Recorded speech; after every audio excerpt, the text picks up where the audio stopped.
Bismillahirrahmanirrahim. Assalamualaikum warahmatullahi wabarakatuh. Innal hamdalillah nahmaduhu wa nasta'inuhu wa nastaghfiruh wa nastahdihi wa natubu ilayh wa na'udzu billahi min shururi anfusina wa sayyiati a'malina man yahdihillahu fala mudilla lahu wa man yudlilhu fala hadiya lahu. Ashhadu an la ilaha illallah wahdahu la syarika lahu wa ashhadu anna Muhammadan 'abduhu wa rasuluhu la nabiyya wa la rasula ba'dah. Qala Allah 'azza wa jalla ya ayyuhalladzina amanu ittaqullaha haqqa tuqatih wa la tamutunna illa wa antum muslimun.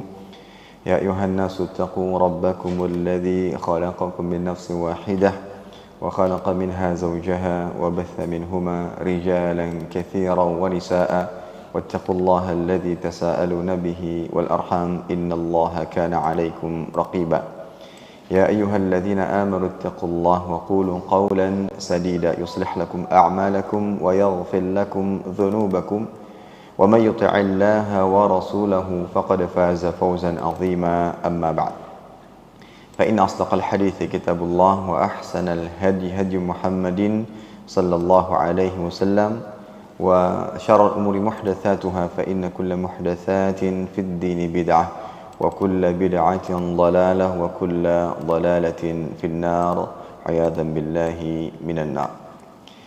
Para hadirin dan hadirat sekalian, Bapak Ibu saudara-saudari kaum muslimin dan muslimat rahimani wa rahimakumullah taala. Alhamdulillah, senantiasa kita panjatkan rasa syukur kita kepada Allah Subhanahu wa taala atas segala limpahan nikmat dan karunia yang Allah Jalla wa Ala berikan kepada kita. Kemudian salawat dan salam senantiasa selalu kita haturkan kepada Nabi kita yang mulia, yaitu Nabi Muhammad sallallahu alaihi wasallam beserta kerabat beliau, para sahabat dan orang-orang yang senantiasa terus-menerus berada di jalannya hingga hari kiamat kelak. Para hadirin dan hadirat sekalian rahimani wa rahimakumullah taala. Alhamdulillah, Allah Azza wa Jalla kembali memberikan kemudahan kepada kita semuanya sehingga pada hari ini kita mulai kembali kajian kita membahas ayat-ayat Allah Ta'ala dan hadis-hadis Rasul Sallallahu Alaihi Wasallam. Semoga kemudahan ini adalah salah satu bentuk iradah dan keinginan Allah terhadap kita agar kita bisa mendapatkan kebaikan-kebaikan seterusnya, sehingga jalan yang kita tempuh cenderung lebih mudah untuk berbuat ketaatan dan kebaikan. Maka dari itu kita banyak-banyak bersyukur kepada Allah atas kemudahan ini. Semoga hal ini akan terus kita bisa laksanakan dengan istiqamah hingga ajal tiba. Baik para hadirin sekalian rahimani wa rahimakumullah, sebagaimana mungkin informasi yang sudah disampaikan, kita ingin merubah pembahasan kita, yang mana sebelumnya kita membaca kitab sejarah atau sirah Nabi Muhammad SAW. Hanya saja dengan pertimbangan kajian kita sebulan sekali, kemudian terkadang ada satu waktu uzur, yaitu datang, sehingga kajian ini sering tertunda. Maka mengingat bahwa pelajaran sirah itu akan sulit untuk kita sampaikan dengan jarak antara satu kajian dengan kajian yang lainnya cukup panjang, karena sifatnya dia kontinu. Sebelum kita lanjut kepada pembahasan berikutnya, otomatis kita perlu ingat terlebih dahulu apa yang kita sampaikan sebelumnya, dan begitu seterusnya. Maka besar harapan jika sekiranya nanti ada ustadz yang bisa kajian atau membahas kitab ini secara rutin, pertemuan lebih sering, ya mungkin di antara asatidzah yang tinggal di daerah yang lebih dekat, sehingga pembahasan sirah ini akan kontinu, ya, dan diharapkan bisa selesai lebih cepat. Sementara kalau kami yang membahas mungkin akan memakan waktu yang panjang, dan juga tadi akan terjeda antara satu pertemuan dengan pertemuan lainnya dengan jeda yang cukup panjang. Mudah-mudahan ini bisa kita maklumi bersama.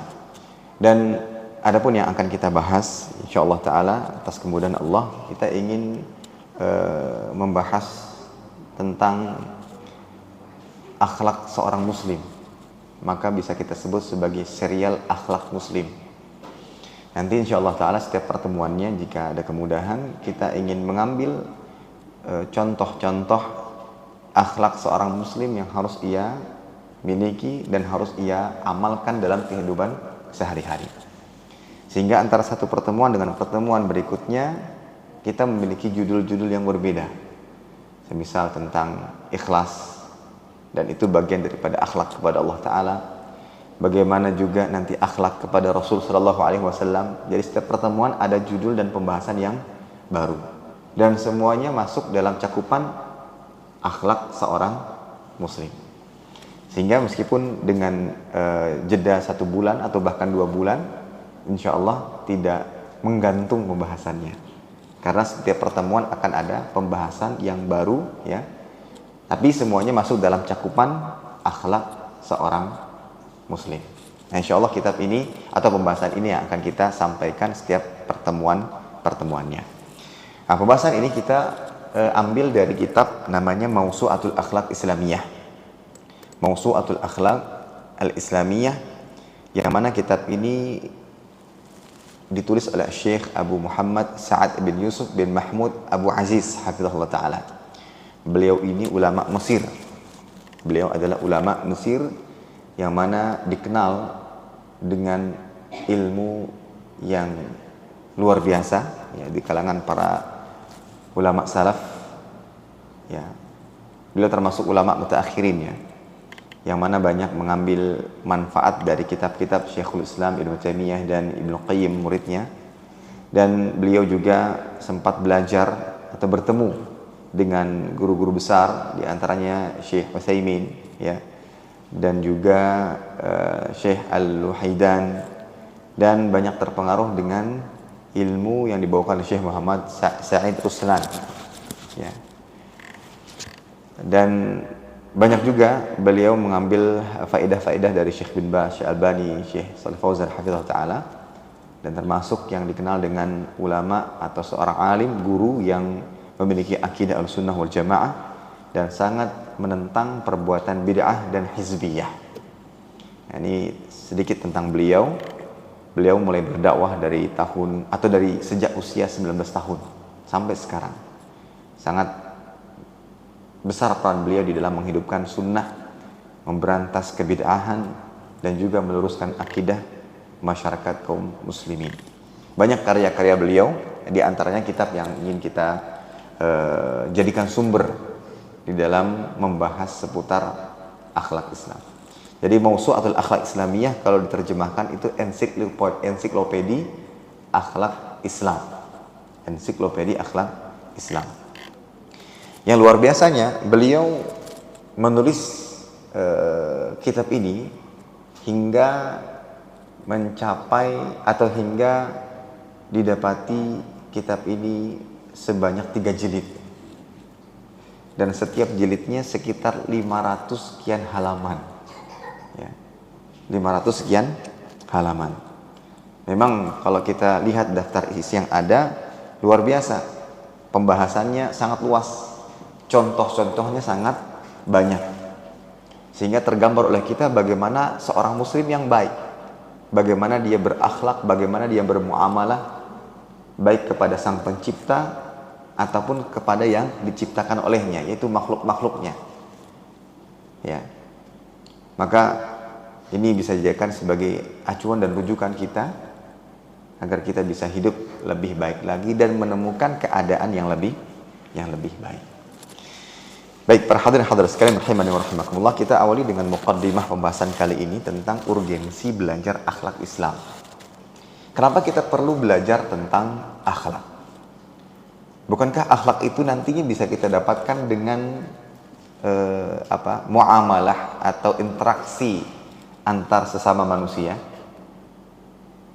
Nanti disitulah tumbuh, ya, bagaimana karakter-karakter yang ada dalam diri seorang hamba. Kita katakan kalau sekiranya hanya seperti itu cara kita belajar atau mengambil akhlak, ini sama halnya kita menganggap bahwa akhlak itu hal yang sampingan. Ia dikatakan sebagai perkara tambahan, bukan inti ataupun pokok. Jika kita kembali kepada petunjuk pada ayat maupun hadis, ternyata kita dapati bahwa akhlak itu bukan perkara tambahan, bukan perkara yang dikatakan sampingan ataupun cabang, akan tapi ia merupakan inti dan pokok dalam ajaran agama Islam.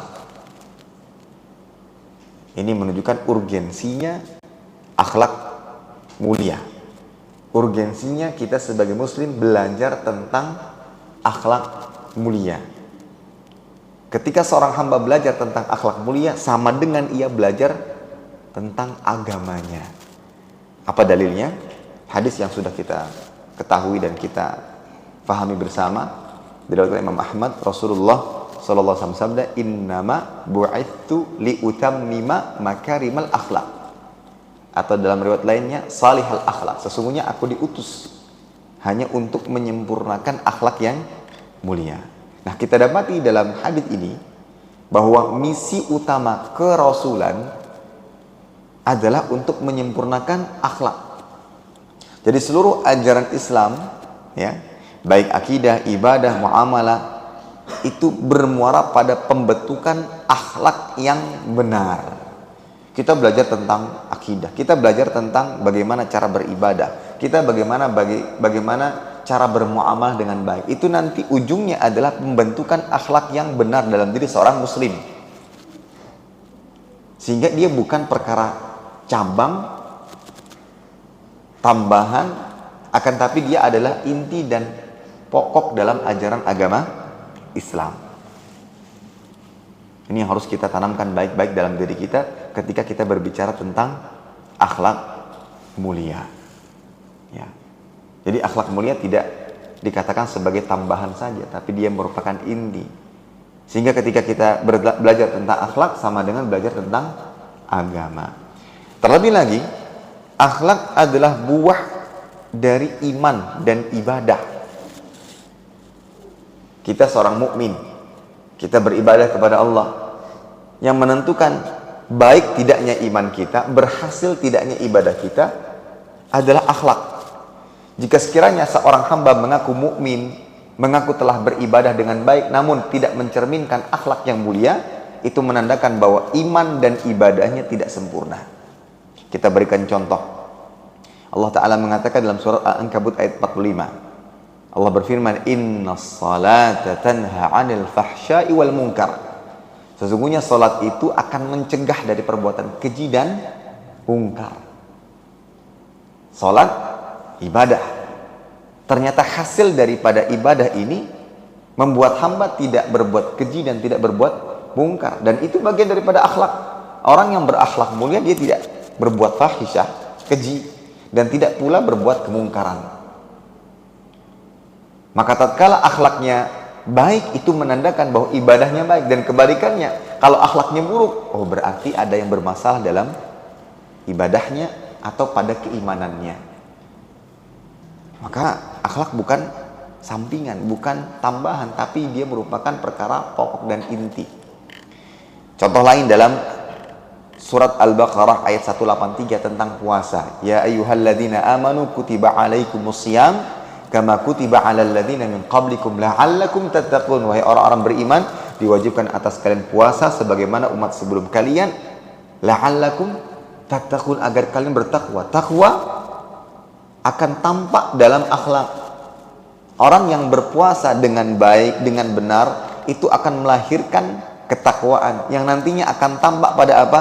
Orangnya penyabar, jujur, bisa mengendalikan diri, mengendalikan nafsu, suka bersikap lembut. Itu semua akhlak yang mulia. Ya, itu semua adalah akhlak yang mulia. Maka ini salah satu yang menunjukkan bahwa belajar akhlak itu sangat penting sekali. Ia perkara yang pokok, perkara inti di dalam agama yang harus kita pelajari. Ya. Jadi dia bukan hanya sekedar sampingan yang nantinya akan didapatkan saat kita bermuamalah, berinteraksi dengan sesama kita. Tidak. Dia harus kita pelajari ya, sebelum kita mengamalkannya. Masuk dalam kaidah al-ilmu qabla al-qawli wal amal. Ilmu dulu sebelum berucap dan berbuat. Termasuk diantaranya adalah belajar tentang akhlak. belajar tentang akhlak. Ada juga alasan lain atau yang menunjukkan pentingnya akhlak adalah bahwa akhlak itu merupakan standar kemuliaan di sisi Allah Subhanahu wa taala. Ini menuntut kita agar apa? Harus belajar tentang akhlak mulia agar kita bisa mendapatkan kemuliaan di sisi Allah Subhanahu wa taala. Islam sama sekali tidak melihat kemuliaan dari sisi harta, jabatan, penampilan lahiriah, akan tapi dilihat dari akhlaknya. Hal ini sebagaimana yang Rasulullah SAW sabdakan dalam hadisnya diriwayatkan Imam Muslim, "Innallaha la yanzuru ila suwarikum wa amwalikum walakin yanzuru ila qulubikum wa a'malikum." Sesungguhnya Allah Ta'ala tidak melihat pada rupa dan harta kalian, akan tapi Allah Ta'ala melihat pada hati dan amal kalian. Akhlak. Apa yang diperbuat, apa yang dilakukan itu bagian daripada akhlak. Maka ini poin yang kedua, kenapa belajar tentang akhlak itu penting. Yang pertama tadi, dia bukan perkara tambahan, sampingan, tapi ia merupakan inti dalam ajaran Islam. Kemudian yang kedua, akhlak adalah buah dari keimanan dan ketaatan. Yang ketiga, akhlak adalah standar kemuliaan di sisi Allah. Yang ketiga, akhlak adalah standar kemuliaan di sisi Allah. Ulun ulangi, urgensi akhlak dalam Islam, urgensi belajar akhlak dalam Islam. Yang pertama, ia adalah perkara inti pokok dalam ajaran agama. Dalilnya tadi, innama ba'itsu liutammima makarimal akhlak. Kemudian yang kedua, akhlak adalah hasil dan buah dari kepada keimanan dan ketaatan. Yang ketiga, akhlak adalah standar kemuliaan di sisi Allah Subhanahu wa taala. Kemudian yang keempat, kenapa penting sekali bagi kita untuk belajar tentang akhlak? Karena ternyata akhlak adalah amalan yang paling berat dibandingkan amalan-amalan yang lainnya. Kita dapati bahwa banyak sekali amalan yang bisa menjadi penyebab hamba masuk ke dalam surga. Banyak. Dan di antara amalan tersebut, amal baik dan amal soleh tersebut, ternyata yang paling berat dan paling banyak masukkan hamba ke dalam surga adalah akhlak yang mulia. Ma min syai'in athqalu fi mizanil mu'min yaumal qiyamah min husnil khuluq. Diriwayatkan Imam Abu Daud, tidak ada suatu yang paling berat dalam timbangan seorang mukmin pada hari kiamat kelak daripada akhlak yang baik. Dalam hadis yang lain Nabi pernah ditanya, apa sih yang paling banyak masukkan hamba ke dalam surga? Beliau mengatakan, taqwallah wa husnul khuluq, bertakwa kepada Allah dan akhlak yang mulia. Inilah yang mendorong kita harus belajar agar ini menjadi modal dan bekal kita, sehingga kita bisa berperilaku yang baik, bermuamalah yang baik, berakhlak yang baik, baik kepada Allah Ta'ala ataupun kepada makhluknya. Sehingga ini akan menjadi modal dan bekal kita untuk masuk ke dalam surga Allah Subhanahu wa Ta'ala. Kemudian juga di antara urgensi akhlak dalam Islam atau belajar akhlak dalam Islam, akhlak adalah penyempurna iman. Sebagaimana sabda Nabi Muhammad SAW, akmalul mu'minina iman ahsanuhum khuluqa. Mukmin yang paling sempurna imannya adalah yang paling baik akhlaknya. Yang paling baik akhlaknya. Ya. Kemudian yang berikutnya juga yang menunjukkan betapa pentingnya kita belajar tentang akhlak ini. Akhlak ternyata merupakan pilar kehidupan, baik dalam kehidupan sosial, apalagi dalam dakwah. Kalau kita lihat pada sejarah, kita mendapati ternyata salah satu yang menjadi penyebab utama setelah ketetapan Allah Ta'ala dalam tersebarnya Islam adalah akhlak yang diamalkan atau yang dilakukan oleh Nabi Muhammad SAW. Beliau sebelum diangkat menjadi Nabi memiliki akhlak yang sangat mulia dan sangat dicintai oleh masyarakatnya. Dikenal dengan jujur, terpercaya, amin. Ketika terangkat menjadi Nabi, itulah yang membuat banyak orang-orang yang masuk ke dalam agama Islam kecuali yang sombong. Kalau memiliki hati yang jujur, maka dia akan mengimani Nabi Muhammad SAW. Karena mereka tidak mendapati celah dalam diri beliau, tapi kesombonganlah yang menutup hati mereka. Meskipun kebenaran sudah terlihat dan terpampang di hadapan mata, kesombongan menutup hati mereka. Tapi bagi yang lain yang punya hati yang masih bersih, melihat kebenaran tersebut, melihat akhlak mulia yang dimiliki oleh Nabi Muhammad SAW, itu modal utama. Itu modal utama. Bahkan terkadang di dalam dakwah, seseorang bisa menjadi sebab hidayah bagi yang lainnya tanpa harus mengeluarkan kata-kata. Makanya ada wasiat dan pesan dari Umar bin Khattab, kunu du'at ilallahi azza wa jalla wa antum samitun. Jadilah kalian itu sebagai para pendai, para pendakwah di jalan Allah, meski kalian diam. Berdakwah tapi diam. Bagaimana itu? Kata beliau, bi akhlaqikum, dengan akhlak kalian. Kita setiap hari bermuamalah dengan sesama, dengan tetangga, rekan kerja, ya, penjual dan pembeli. Jika sekiranya dalam kehidupan sehari-hari kita tunjukkan akhlak yang mulia, ya, dikenal dengan murah senyum, dikenal dengan suka menyapa, dikenal dengan orang yang suka berbagi, dikenal orang yang suka membantu, tanpa ada niat-niat terselubung darinya, maka mungkin itu menjadi penyebab ada orang yang tersentuh hatinya dan akhirnya belajar agama dengan baik. Ya, dan itulah yang kita dapati dalam diri Nabi Muhammad SAW, seperti yang sudah kita pernah dengar kisahnya. Suatu ketika Nabi Muhammad SAW duduk dengan para sahabatnya, tiba-tiba ada seorang Arab Badui masuk Masjid Nabawi dan kencing di salah satu area masjid. Kencing, ibarat sedang duduk seperti ini, tiba-tiba ada yang masuk dan kencing. Sontak hal itu membuat para sahabat merespon, ingin menghentikan, mencegah hal itu terjadi. Nabi SAW dengan penuh kebijaksanaan mengatakan kepada para sahabat, da'uhu, biarkan. Satu sisi Nabi tahu bahwa ia adalah orang yang jahil, sehingga cara menyikapinya tidak seperti itu. Itu membuat ia takut, membuat ia tidak mau lagi ke sini, atau menganggap bahwa Islam itu penuh dengan kekerasan. Di sisi lain, Nabi bertujuan agar najisnya nanti tidak kemana-mana. Orang lagi kencing tiba-tiba dikejar, kan akhirnya dia lari-lari dari pojok ke pojok, akhirnya kencingnya jadi kemana-mana. Maka Nabi biarkan.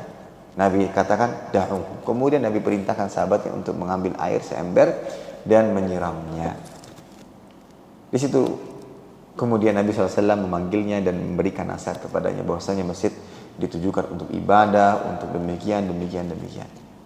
Dengan akhlak yang mulia yang Nabi SAW tunjukkan, sehingga dia berdoa, Allahumma arham Muhammadan wa la tarham ma'ana ahadan. Ya Allah, berikanlah rahmat kepada Muhammad dan jangan kasih rahmat kepada selain kami. Ya. Ya, mungkin dia melihat yang lainnya responnya kok seperti itu, sementara Nabi tidak. Nah, itu salah satu contoh dakwah membutuhkan yang namanya akhlak mulia. Apalagi misalkan kita merintis dalam membangun mushola, masjid, sekolah, maka pertama yang harus kita tunjukkan kepada masyarakat sekitar, bagaimana kedatangan kita mendatangkan manfaat bagi yang lainnya. Ya, mungkin salah satunya akan mengangkat kehidupan mereka, ekonomi mereka, membuka lapangan kerja. Jika memang itu dimudahkan, apa kiranya manfaat yang bisa mereka dapatkan dengan keberadaan kita? Paling minimal ketika kita mengadakan kegiatan-kegiatan tahunan berupa buka puasa bersama, yang paling berhak untuk mendapatkan hidangan berbuka adalah masyarakat sekitar. Ketika kurban, yang paling berhak mendapatkan daging kurban adalah mereka. Sementara yang jauh-jauh ya urutan kesekian. Dan mungkin kegiatan-kegiatan yang lainnya itulah yang nantinya akan menarik hati mereka, terlihat bahwasanya beginilah akhlak Islam yang diajarkan, indah sekali, nyaman sekali. Nah, mungkin itu salah satu penyebab mendapatkan hidayah, ya, mendapatkan hidayah. Nah, ini alasan kenapa kita perlu belajar tentang akhlak itu. Ya, kenapa kita perlu belajar tentang akhlak. Baik, para hadirin hadirat sekalian rahimani wa rahimakumullah. Kemudian tadi sempat kita singgung bahwa akhlak atau belajar tentang akhlak tidak hanya sebatas bagaimana seorang hamba bersikap sopan santun, ramah kepada orang lain, berbuat baik kepada sama. Tapi akhlak itu lebih luas maknanya. Kalau seandainya bisa kita bagi akhlak dari sisi kepada siapa kita berakhlak, maka akhlak dibagi menjadi dua. Yang pertama akhlak kepada Allah, berakhlak kepada Allah Azza wa Jalla, dan yang kedua berakhlak kepada makhluknya. Ya, berakhlak kepada Allah dan berakhlak kepada makhluk. Berakhlak kepada Allah Ta'ala itu bagaimana contohnya? Di antara banyak sekali, nanti kita akan dapatkan dalam kitab ini. Di antara contohnya secara sederhana mentauhidkan Allah. Mentauhidkan Allah. Gambarnya bagaimana? Begini. Allah Ta'ala yang menciptakan kita, Allah Ta'ala yang memberikan kita kehidupan, Allah Ta'ala yang memberikan kita rezeki, Allah Ta'ala yang menyembuhkan penyakit kita. Kok kita tega, kok kita tiba-tiba malah meminta kepada selain Allah? Kita berdoa kepada selain Allah, berterima kasih kepada selain Allah. Itu kan bentuk kekurang ajaran seorang manusia, seorang hamba. Allah yang menghidupkannya, Allah yang memberikan ia rezeki, kemudahan dalam hidup, tapi justru dia tidak berterima kasih kepada Allah. Itulah gambaran sederhana. Ketika Allah Ta'ala minta sesuatu, dia tidak mematuhi. Itu kan bentuk kurang berakhlaknya seorang hamba kepada Allah. Maka di antara contoh berakhlak kepada Allah, mentauhidkan Allah, beribadah kepadanya, ikhlas dalam setiap ibadah, dan lain sebagainya. Ya. Adapun berakhlak kepada makhluk, ya berbuat baik kepadanya. Dimana kalau bisa diringkas sebagaimana penjelasan Hasan Al-Basri rahimahullah, seorang hamba dikatakan berakhlak mulia kepada sama apabila tidak suka mengganggu, suka membantu, dan berwajah ceria saat bertemu. Itu 3 perilaku minimal untuk dikatakan berakhlak mulia. Kaful adza, badlun nada wa talaqtul wajh. Tidak suka mengganggu, suka membantu, dan suka berwajah ceria saat bertemu. Dan tentunya itu bukan batasan, tapi masih banyak contoh-contoh yang lainnya. Nah, maka tadi kita katakan dalam kitab Mawsu'atul Akhlaq Islamiyah ini banyak sekali contoh-contoh yang nantinya bisa kita akan sebutkan. Jilid 1 sekitar 500 sekian halaman. Kita berikan atau kita bacakan beberapa di antaranya seperti ikhlas. Berarti ikhlas ini masuk contoh berakhlak kepada Allah. Istiqamah, ini contoh berakhlak kepada Allah. Cinta kepada Allah, berakhlak kepada Allah. Cinta kepada Nabi Muhammad SAW, ini contoh berakhlak kepada makhluknya yang paling mulia, yaitu Nabi Muhammad SAW. Ada pula cinta kepada orang-orang yang beriman, ya. Kemudian memuliakan sunnah Nabi, memuliakan sunnah Nabi SAW. Bagaimana kita menghormati para alim ulama, guru-guru kita, ya. Bagaimana adab dan akhlak saat belajar serta menimba ilmu agama, masya Allah, luas sekali. Bahkan termasuk di antaranya gini adalah bagaimana kita berakhlak dan beradab dengan masjid yang merupakan tempat ibadah kaum muslimin. Ya, maka luas sekali. Ya, ini baru jilid yang pertama. Jilid yang kedua juga memiliki pembahasan yang cukup penting atau bahkan sangat penting untuk kita pelajari, tentang kesabaran, tentang takut, tentang bagaimana seorang hamba mudah merelakan antar sesama. Sehingga ketika ini sudah kita miliki, maka ini akan menjadi modal kita untuk mendapatkan ketenangan di dalam hidup. Orang yang berakhlak mulia, tenang hidupnya. Ya, meski halaman cukup banyak, ya 500 halaman, tapi tidak mengapa. Kita tidak tahu, mungkin Allah berikan kemudahan, kita bisa menyelesaikannya meskipun sebulan sekali pertemuannya. Ulun sedikit cerita, ulun ada kajian di Imam Syafi'i. Memang rutin tiap pekan, ya, setiap hari Selasa malam membahas kitab tentang seputar hadis-hadis dalam memperbaiki hati agar suci, agar bersih.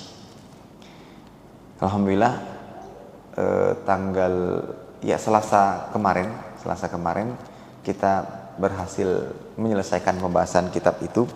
Memang ulun tidak baca kata per kata, huruf per huruf, karena tentunya akan memakan waktu yang jauh lebih lama. Di samping juga tidak semua jamaah memiliki kitabnya, sehingga kita mengambil intisari dan faedah-faedah dari setiap bab-bab yang ada. Nah, pada saat selesai, kebiasaan ulun itu sebelum menyampaikan kajian biasanya ulun tulis dulu apa yang mau disampaikan. Ditulis dalam Word, kemudian jadikan file, ya, terus tulis judulnya, nomornya, judulnya, pertemuan pertama gitu. Setelah selesai ulun lihat, ya, filenya itu ada 1, 2, 3, 4, dan kemarin itu sudah sampai 83 file. Ya. Ternyata pas ulun lihat pertemuan pertama itu tahun 2023. Tanggal 31 bulan Agustus 2023, dan alhamdulillah selesai tanggal 23 bulan 4 2026. Ya. Yang menarik di sini adalah yang bisa kita ambil pelajaran, kalau berbicara tentang keistiqomahan, dituntut untuk istiqamah, pasti terasa sangat berat apabila hanya dibayangkan. Kalau memberikan contoh, misalkan ada yang memberi kita hadiah senilai 10 juta dengan syarat sholat 5 waktu di masjid selama 5 tahun. Nggak boleh nggak sholat di masjid. Kan menuntut apa? Istiqomah. Ya, ini kaitannya dengan dunia. Ya. Padahal memang ada pahala yang jauh lebih besar dibandingkan hanya sekedar 5 juta. Dan itu pun permintaannya berkenaan dengan kewajiban. Kan sebagai seorang muslim, laki-laki terutama, harus ke masjid. Ya, dapat 5 juta nih, atau bahkan 10 juta misalkan. Tapi kalau misalnya dia bayangkan, aduh, 5 kali sehari kali sekian tahun lamanya, terasa berat ternyata. Tapi berbeda halnya kalau seandainya kita mulai jalankan, kemudian kita nikmati setiap proses dalam pelaksanaan, maka ternyata ada kemudahan di balik itu semuanya. Ya. Contoh pembangunan musola ini, mungkin dari awal pembangunan sampai sekarang, kalau diibaratkan dengan berdarah-darah, itu sudah berapa banyak perjuangan yang dikeluarkan. Ini ternyata Masya Allah, Tabarakallah, Allah memberikan kemudahan sehingga kita bisa menjalankan ibadah secara rutin, bahkan kajian.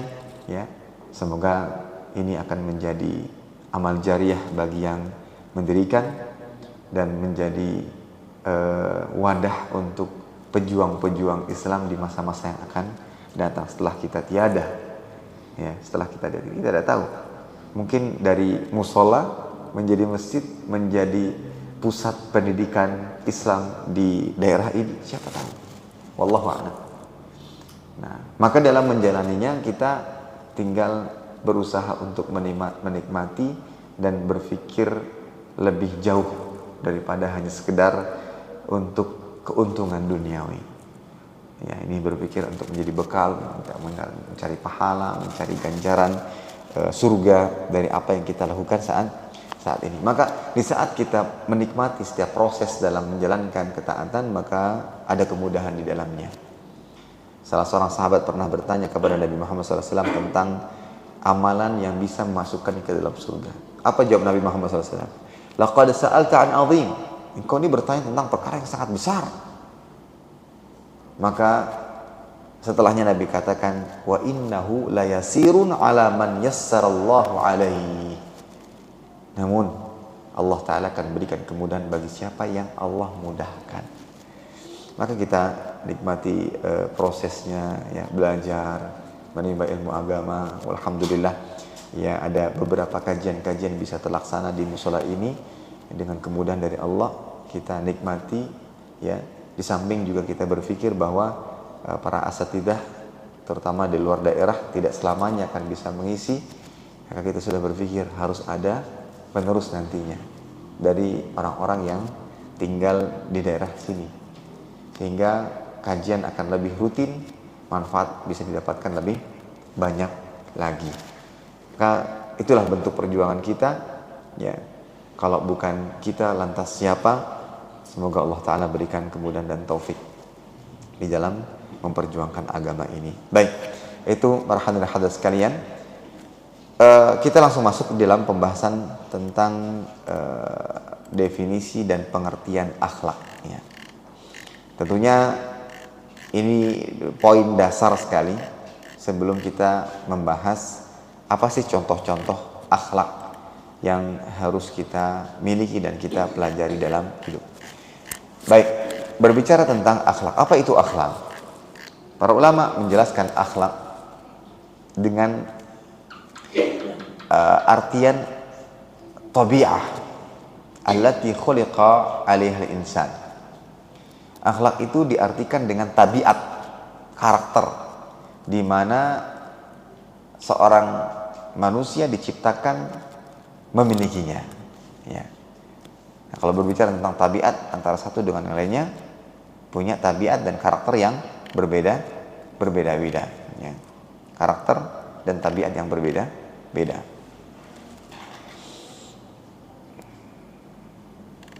Ada keterangan dari Imam Al-Jurjani rahimahullah, al-khuluqu ibaratun an hay'atin linnas rasikh tasduru anha al-af'al bisuhulah wa yusrin min ghairi hajatin ila fikrin wa rawiyah. Jadi akhlak itu adalah satu ungkapan yang menggambarkan jati diri seseorang. Ungkapan yang menggambarkan jati diri seseorang, di mana ia merupakan sumber munculnya perbuatan-perbuatan dengan begitu mudah, gampang, tanpa ada pemikiran terlebih dahulu. Maksudnya bagaimana? Ya, ketika seorang hamba secara spontanitas berbuat sesuatu, maka itu yang menjadi nilai akhlak dalam dirinya, baik ataupun buruk. Semisal secara spontan dia berkata-kata yang sopan dan santun. Ketemu orang spontan, ramah, wajah ceria, tanpa harus dibuat-buat, ya. Terutama saat keadaan-keadaan di mana jati diri seorang akan tampak. Contohnya pada saat safar. Safar itu misalkan 3-4 hari, susah sekali untuk pura-pura. Beda halnya kalau pertemuan singkat seperti ini, bisa saja dia pura-pura. Tapi kalau ingin tahu karakter dan akhlak seorang, coba safar. Nanti akan keluar sifat-sifat karakter-karakter yang spontanitas tanpa harus dibuat-buat. Nah, yang keluar itu menjadi cerminan dari akhlaknya. Kalau seandainya saat berkata-kata baik, itu berarti dia punya akhlak yang baik. Ketika buruk, berarti akhlaknya kurang baik. Ya, berarti akhlaknya kurang baik. Nah, itu penjelasan sederhana tentang akhlak seorang hamba. Maka kalau kaitannya dengan berakhlak kepada Allah Ta'ala tadi, jiwanya condong kepada ketaatan ataukah tidak? Kalau dia condong kepada ketaatan, maka ini menandakan bahwa ada iman dalam hatinya, ada ketundukan dalam hatinya. Dia berarti berakhlak dengan baik kepada Allah Subhanahu wa Ta'ala. Nah, maka itu pengertian akhlak secara sederhana dijelaskan oleh para ulama. Nah, kemudian para hadirin sekalian rahimani wa rahimakumullah ta'ala, berbicara tentang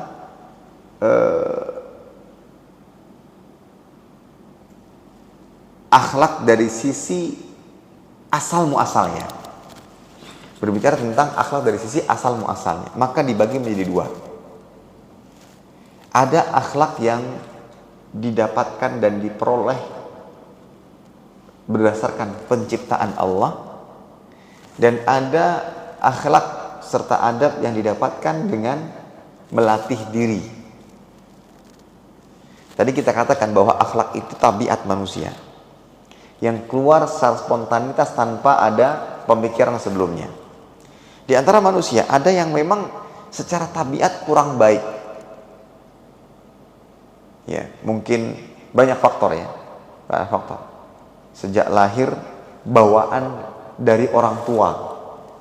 Kadang sifat orang tua tuh menurun kepada anaknya, sehingga anaknya seperti itu. Ya, anaknya juga seperti itu. Kadang yang seperti ini nggak bisa kita cari dan kita teliti secara ilmu kesehatan atau apapun itu. Ya sudah, kenapa kok anak seperti itu? Ya bapaknya gitu. Mungkin itu salah satu sebab. Ya. Sehingga ada sebagian yang memang dilahirkan mungkin sifatnya, karakternya, tabiatnya, semisal pemalu. Ya. Padahal nggak terlalu banyak diajarkan, disampaikan, cuma dia memang pemalu. Kalau ngomong santun sekali. Misalkan seperti itu. Maka alhamdulillah ketika kita Allah Ta'ala karuniakan atau anugerahkan kepada kita akhlak yang baik, karakter dan tabiat yang baik, maka tinggal bagaimana kita mengembangkan dan melatihnya lebih baik lagi.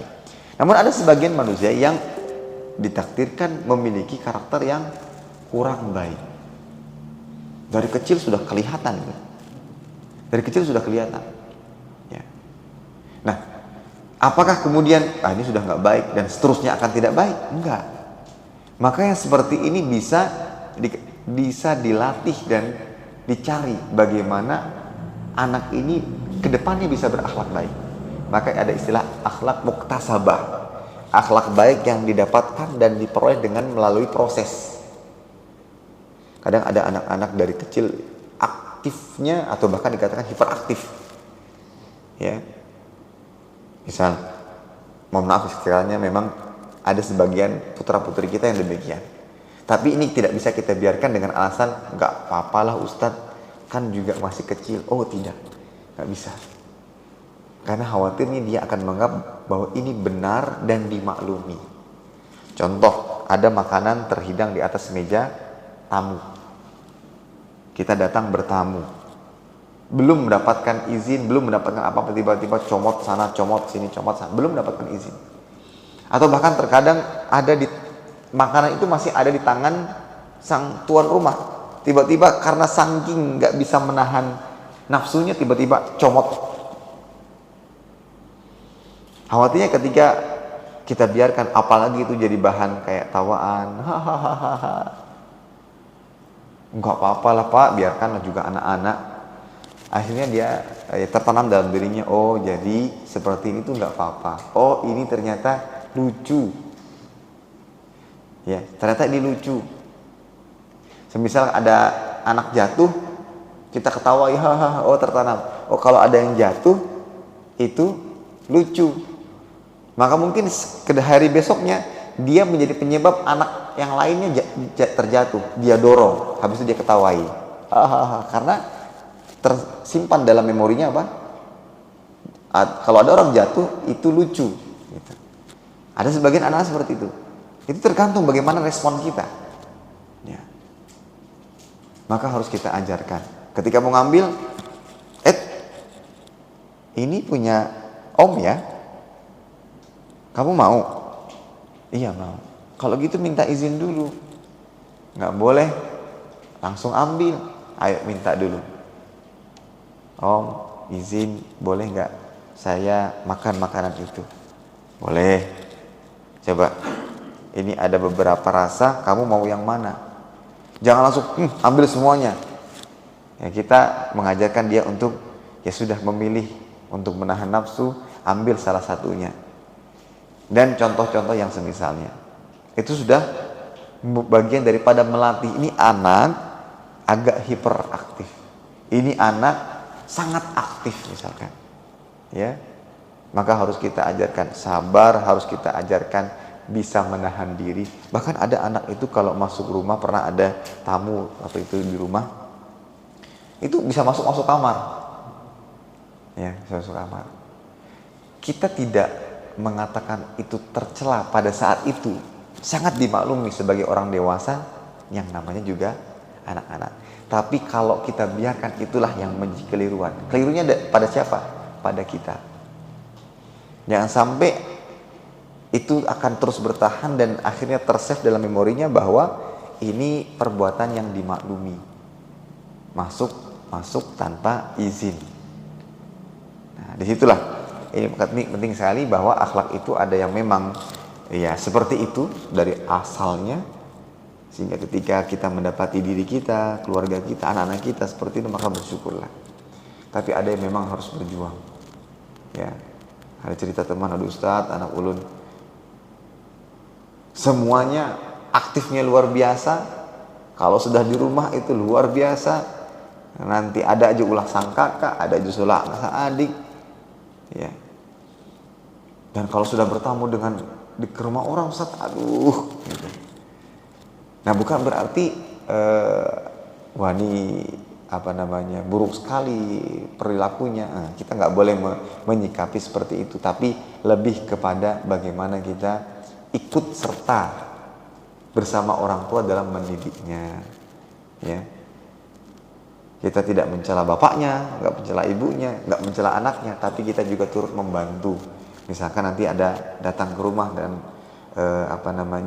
bertamu, tiba-tiba mau makanan, ambil comot dulu. Ngambil apa itu? Sudah izin belum? Misalkan, ya belum om. Ayo izin dulu sama om itu, punya om itu, izin dulu. Nanti lama-lama dia akan belajar bahwa ketika ingin sesuatu harus melalui proses yang dibenarkan di dalam agama. Nah, ini berbicara tentang akhlak dari sisi asal muasalnya, ya, dari sisi asal muasalnya. Maka ada akhlak yang dari awal Allah Ta'ala berikan kepada manusia. Jika memang seperti itu, maka hendaklah kita banyak bersyukur kepada Allah Subhanahu wa Ta'ala. Ya. Dan ada akhlak yang didapatkan setelah kita berusaha, disebut dengan akhlak muktasabah, akhlak yang kita dapatkan dengan melatih diri, ya. Akhlak yang kita dapatkan dengan melatih diri. Dan tentu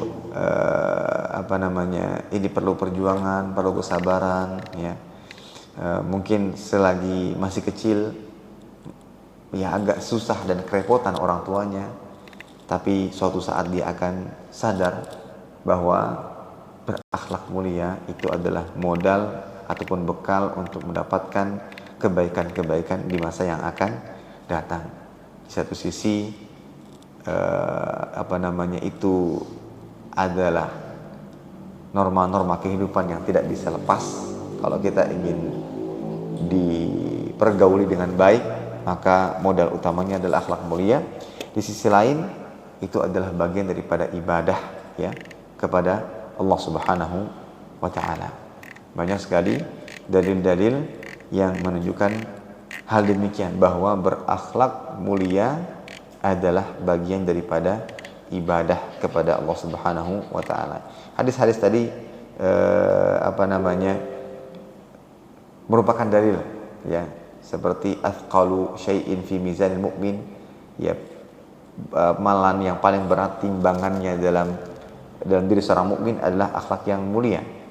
Ada lagi hadis berbunyi ittaqillaha haitsu ma kunta wa atbi'is sayyi'atal hasanata tamhuha wa khaliqin nas bi khuluqin hasan. Bertakwalah engkau dimanapun engkau berada, ikutilah keburukan dengan kebaikan, maka niscaya dia akan menghapusnya, dan pergaulilah manusia dengan akhlak yang baik. Di sini menggunakan kata perintah. Berakhlak mulia adalah perintah Allah Subhanahu wa Ta'ala. Kemudian dalam hadis tadi, akmalul mu'minina iman ahsanuhum khuluqa, seorang mukmin yang paling sempurna imannya adalah yang paling baik akhlaknya. Jadi sebab kesempurnaan iman adalah akhlak yang mulia. Kemudian tadi hadis sudah kita bacakan juga tentang yang paling banyak menyebabkan manusia masuk surga, di antaranya akhlak yang mulia. Ada lagi hadis berbunyi yang menunjukkan perintah alaika bi husnil khuluq, hendaklah engkau, ya, berakhlak mulia, kata Nabi Muhammad SAW. Ya, berdasarkan hal ini semuanya, akhlak mulia atau berakhlak mulia adalah bagian daripada ibadah yang diperintahkan oleh Allah Subhanahu wa Ta'ala. Baik para hadirin hadirat sekalian rahimani wa rahimakumullah. Kemudian poin yang berikutnya adalah rukun akhlak mulia. rukun akhlak mulia.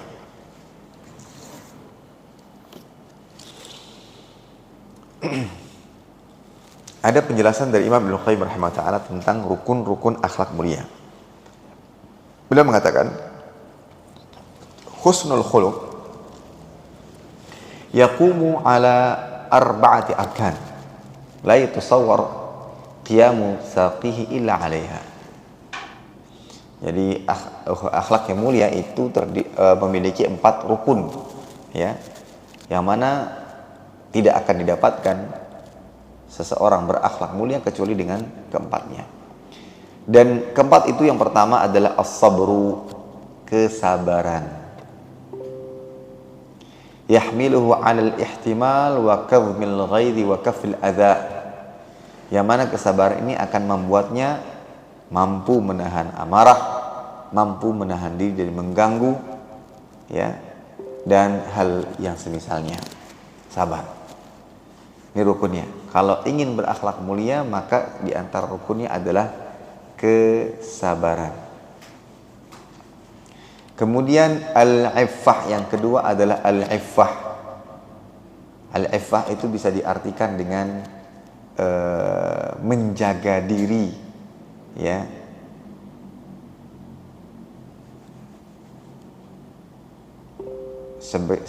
Di antara contohnya adalah seorang hamba memiliki rasa malu. Orang yang iffah, perempuan yang afifah, laki-laki yang afif adalah orang yang terhormat, yang bisa menjaga diri dari perbuatan yang buruk, dari baik perkataan maupun perbuatan. Dan itu bisa membawanya kepada memiliki rasa malu untuk berbuat keji, untuk berdusta, dan yang lainnya. Jadi yang kedua setelah sabar adalah al-iffah. Iffah itu keterjagaan, ya, memiliki keterjagaan, ya. Kemudian yang ketiga asy-syaja'ah. Asy-syaja'ah, apa itu syaja'ah? Keberanian. Keberanian ternyata bagian daripada rukun akhlak yang mulia. Keberanian dalam hal apa? Dalam hal-hal yang baik. Keberanian untuk mencegah dari perbuatan buruk. Tahmiluhu ala izzatin nafs wa ithari ma'alimil akhlaq. Ya. Ini akan membawanya kepada kemuliaan jiwa. Lebih mengedepankan akhlak mulia. Dia suka membantu, tidak suka mengganggu, ya. Baik. Kemudian yang keempat, kata beliau, al-adl. Adl itu adalah keadilan, ya, keadilan. Atau juga bisa diartikan dengan keseimbangan. Yahmiluhu ala i'tidal akhlaqihi wa tawassutihi fiha baina tarafail ifrat wa tafrid. Fahmiluhu ala khalqil jud was sakha alladhi huwa tawassut bainal dhul wal qahd. Jadi keadilan itu adil, atau bisa dikatakan orang yang bisa bersikap bijak, ya. Bagaimana dia bersikap tidak terlalu meremehkan dan tidak terlalu berlebihan di dalam bersikap.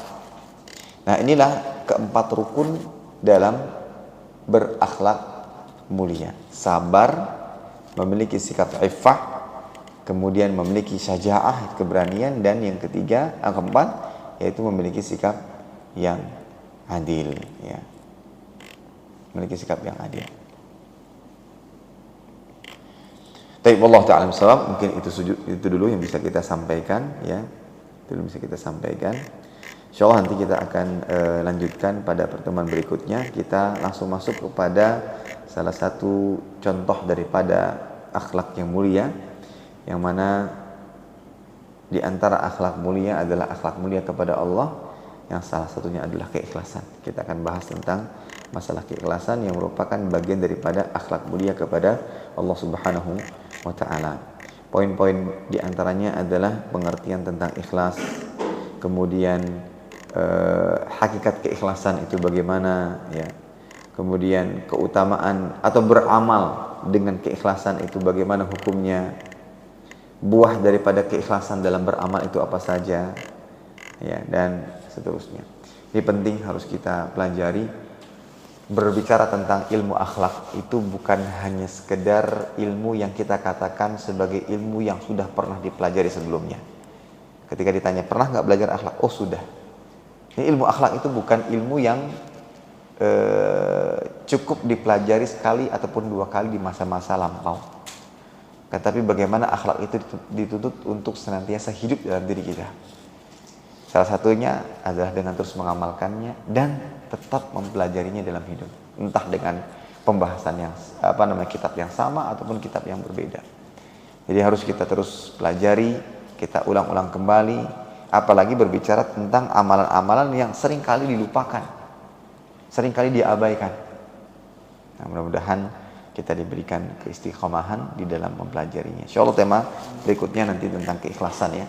Tentang keikhlasan, apa itu ikhlas ya.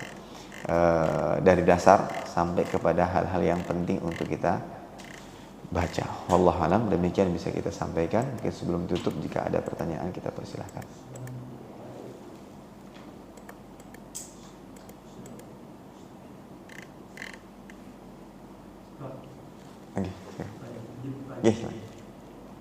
Bolehkah kita tidak memaafkan orang yang sudah berbuat jahat kepada kita, misalnya menipu kita atau sejenisnya, dan menuntutnya di yaumul qiyamah? Baik. Bismillahirrahmanirrahim. Wassalatu wassalam. Terima kasih atas pertanyaannya. Pertanyaan yang baik sekali untuk kita fahami.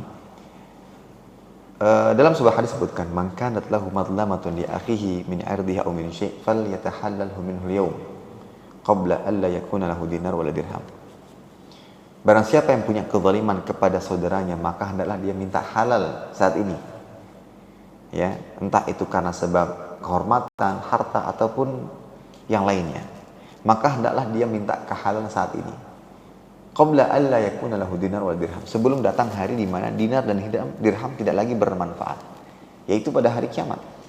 Ketika semua meninggal dunia, masuk alam barzah, dibangkitkan, dikumpulkan di padang mahsyar, itu waktu tidak ada kesempatan baginya untuk meminta maaf. Yang ada adalah pengadilan Allah Subhanahu wa taala. Yang ada adalah pengadilan Allah Subhanahu wa taala. Maka seharusnya ketika ada yang berbuat zalim, hendaklah dia meminta maaf. Meminta halal, meminta rela. Ulun berbicara dari sisi orang yang berbuat zalim terlebih dahulu. Ketika ada yang tidak memaafkan, ya bagaimana dia terus berusaha, terus berjuang sampai mendapatkan maaf. Bahkan ada cerita salah seorang syekh, dia pernah berbuat keliru atau berbuat zalim kepada saudaranya. Maka ia datang kepada saudara tersebut, datang dengan penuh ketulusan dan meminta maaf. Sempat mendapatkan respon yang kurang memuaskan, maka dia terus mendesaknya. Bahkan sampai ingin memberikan dia hadiah berupa harta. Kamu mau berapa? Mungkin dia terketuk hatinya, takut akan siksa Allah Ta'ala, takut amalnya akan habis pada hari kiamat nanti. Ya, takut amalnya akan habis. Nah, begitulah sikap yang semestinya. Kalau memang sudah terjadi, ya, berupa kezaliman terhadap saudaranya. Maka ini menjadi pelajaran penting untuk kita. Jangan sampai berbuat zalim. Karena kalau sudah kezaliman itu terjadi, apalagi kezaliman bukan kepada diri sendiri tapi kepada orang lain, maka tidak bisa kita mendapatkan ampunan secara langsung. Karena masih terikat dengan hak-hak orang lain yang kita ambil. Maka jangan sampai pernah berbuat zalim kepada siapapun juga di antara kita dengan lisan, apalagi dengan perbuatan. Apalagi sampai menipu, mengambil harta orang lain, ya, dengan cara yang tidak benar. Nah, maka pelajarannya jangan berbuat zalim, dan kalaupun berbuat zalim, berjuanglah untuk mendapatkan kerelaannya dengan cara-cara yang benar, dengan cara-cara yang diridhai Allah Subhanahu wa taala. Tapi sekarang kita berbicara dari sisi yang terzalimi. Apakah boleh baginya Ustaz untuk menuntutnya pada hari kiamat? Dia tidak ingin memaafkan, dia ingin tuntut pada hari kiamat nanti. Maka jawabannya, itu haknya. Itu adalah haknya. Mungkin karena suatu dendam yang terdapat dalam dirinya, karena saking sakit hatinya. Saking sakit hatinya. Ya, saking sakit hatinya. Maka dia tidak mau memaafkan, bahkan ia mengucapkan, saya tunggu di pengadilan Allah. Itu menjadi haknya berdasarkan hadis ini. Dalam hadis yang lain disebutkan tentang orang yang merugi, kan? Tahu nggak kalian siapa orang merugi? Para sahabat mengira orang yang merugi itu nggak punya duit, nggak punya harta. Maka jawab Nabi, tidak. Orang yang merugi adalah orang yang datang pada hari kiamat nanti dengan membawa banyak pahala. Pahala apa?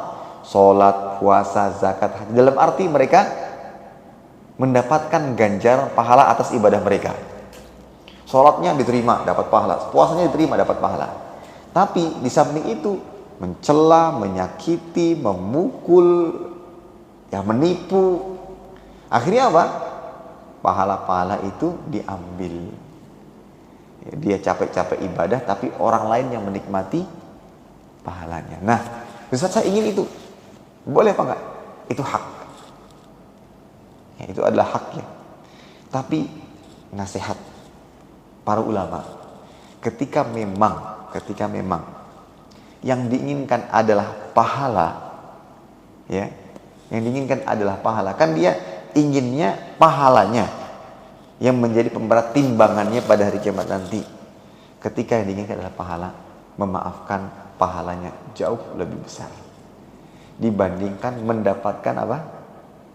Transferan pahala saat persidangan nanti. Maka yang dinasihatkan adalah memaafkan, meski itu membutuhkan dada yang sangat lapang.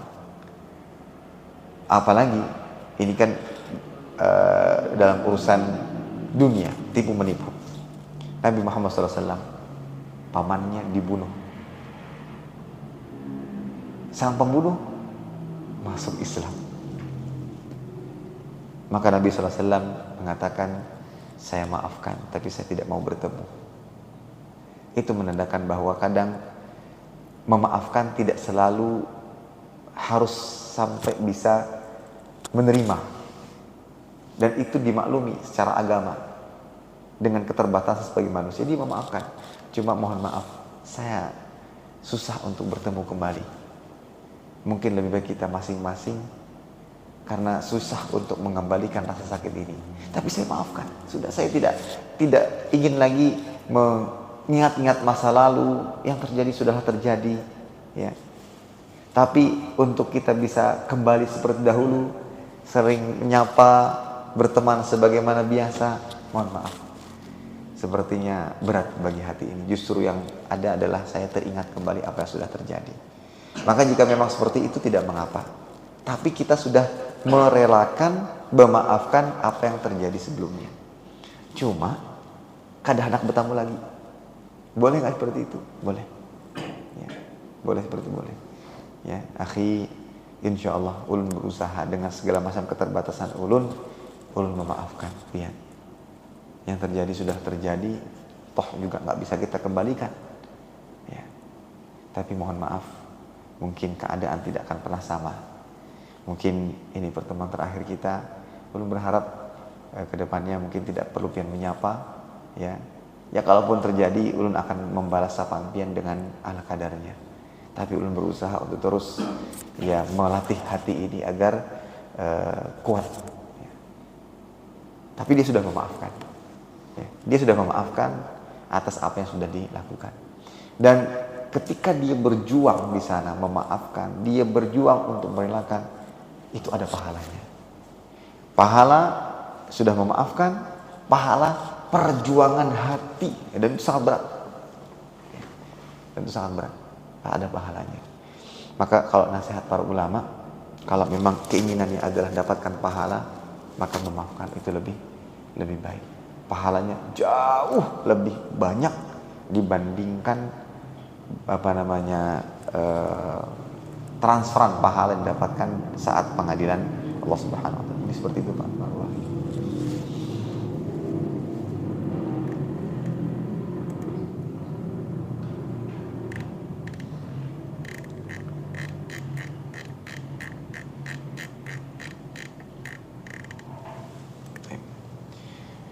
Jika tidak ada, kita cukupkan sekian. Mudah-mudahan apa yang disampaikan ini mendatangkan manfaat untuk semuanya. dan apabila ada kekurangan, kekhilafan, ulun mohon maaf sebesar-besarnya. Kita tutup dengan doa kafaratul majelis. Subhanakallahumma bihamdika asyhadu an la ilaha illa anta astaghfiruka wa atubu ilaik. Wassalamualaikum warahmatullahi wabarakatuh.